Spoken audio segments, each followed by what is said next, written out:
ولو كره الكافرون.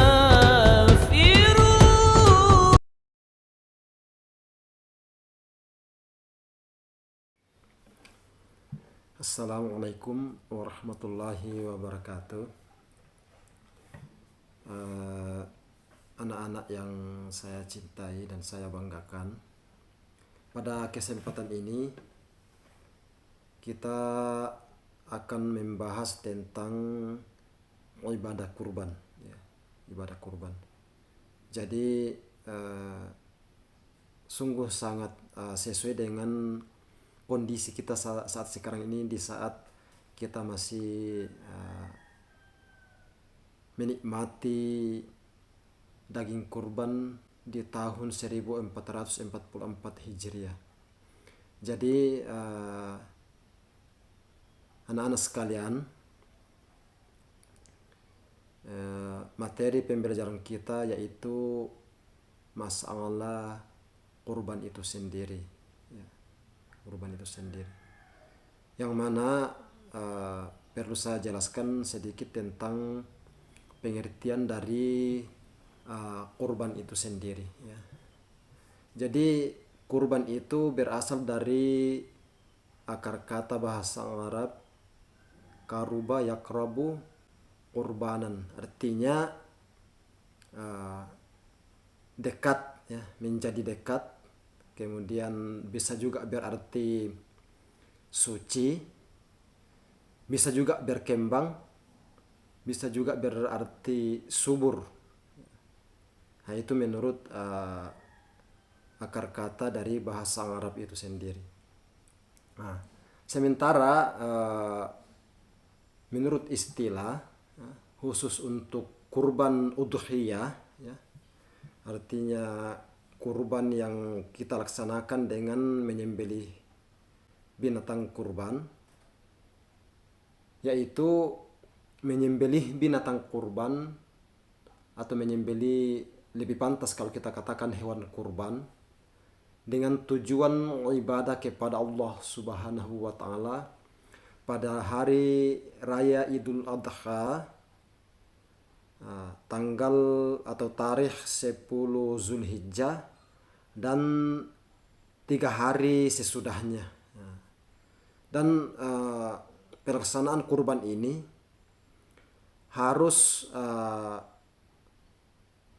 berdasarkan waktu ibadah haji, ya, Zulhijjah, makanya dikatakan Zulhijjah, ya, bulan Zulhijjah. Kalau di luar bulan Zulhijjah itu bukan kurban namanya, ya, itu hanya penyembelihan biasa, sekalipun Allah tetap menyediakan pahala bagi orang yang menyembelih seperti syukuran dan sebagainya. Jadi kita langsung ke berikutnya. Dalilnya itu adalah di surah Al-Kautsar ayat 2. A'udzubillahi minasyaitonirrajim. Bismillahirrahmanirrahim.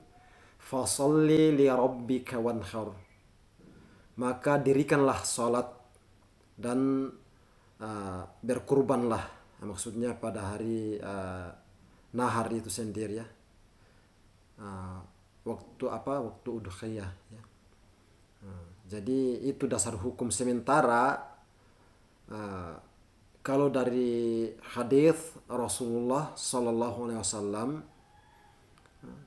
dikatakan, ya, an Abi Hurairah radhiyallahu an qol, ya, qala Rasulullah Sallallahu Alaihi Wasallam, man wajada sangatan falam yudahi fala yaqrabanna musallana, ya. Jadi itu dua dalil yang kita jadikan patokan untuk beribadah kurban, ya. Jadi itu ada perintah dari Allah dan dijelaskan oleh baginda Rasulullah Sallallahu Alaihi Wasallam, ya. Berikutnya bagaimana ketentuan atau hukum kurban itu sendiri. Di sini banyak yang terbagi dua. Ada, tapi menurut jumhur ulama, maksudnya kebanyakan ulama atau lebih banyak ulama yang sepakat Mereka menghukumkan kurban itu dengan sunnah muakkadah, ya. Sunnah muakkad artinya sunnah yang sangat dipentingkan, ya, muakkadah. Jadi sangat sangat penting untuk dilaksanakan sekalipun dalam pengertian sunnah. Ya, itu. Berikutnya ada yang menghukumkan bahwa kurban itu adalah wajib, ya. Ada wajib. Dan salah satu di sini ada yang kurban dalam bentuk nazar, itu harus wajib itu ditunaikan. Kapan kita tidak tunaikan maka kita mendapatkan dosa besar, ya. Nah, itu. Tapi untuk kesempatan ini kurban yang kita laksanakan karena kurban yang berhubungan dengan hari raya kurban, maka itu hukumnya sunnah muakkadah. Adapun hewan-hewan yang disyariatkan oleh Allah Subhanahu wa taala untuk dijadikan hewan kurban, yang pertama itu adalah onta, ya, onta. Tapi kita di Indonesia, khususnya di Indrekang sendiri, ya, telapak kakinya pun belum pernah kita lihat itu yang namanya onta. Nah, tapi kita sudah lihat di televisi, dan kayaknya ada juga di kebun binatang, tapi kita belum pernah ke sana, ya. Jadi onta yang pertama, apakah laki-laki atau berjenis perempuan, ya, ya begitu, laki dan betina, ya, bukan perempuan, betina. Nah, itu yang diberi korban, dan harus memenuhi syarat-syarat, apakah umur atau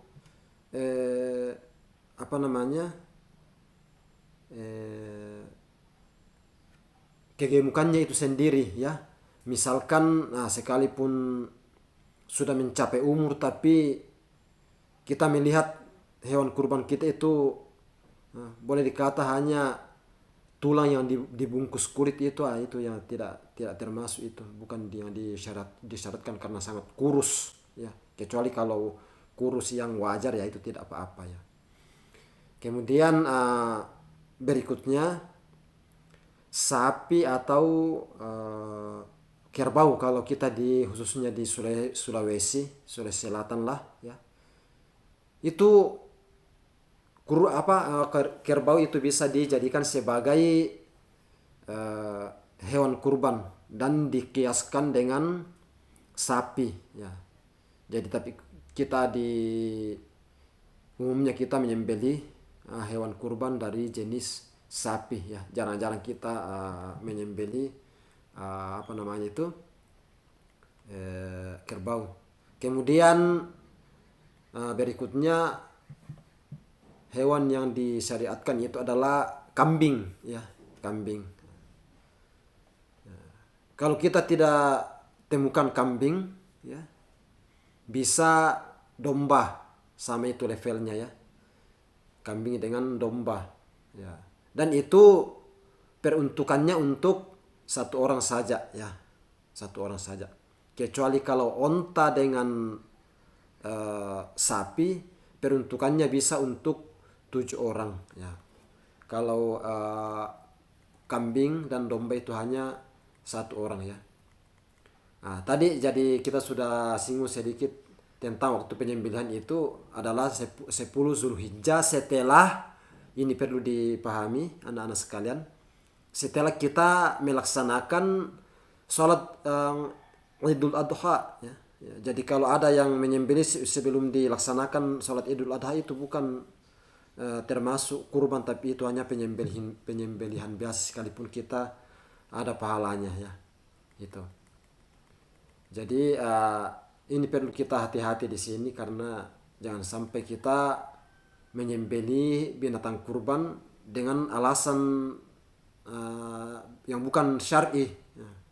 Itu tidak boleh, harus disembelih setelah kita melaksanakan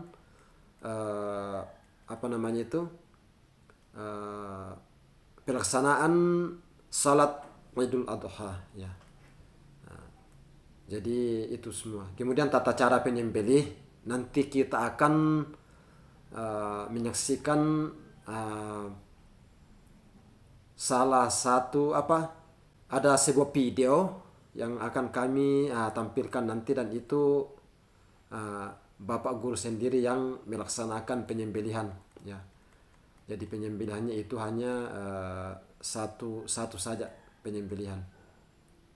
Adapun lafaznya itu masih berbeda-beda pendapat, tapi yang saya baca dan itu sudah sesuai dengan yang sudah disepakati, itu lafaznya Allahumma rabba hadha minka walak. Allahumma taqabbal qurbana. Itu harus disebutkan orangnya. Kalau satu ya satu orang disebutkan. Kalau kita sendiri ya kita sebutkan kita punya kurban kita. Setelah itu kita harus melafazkan, setelah kita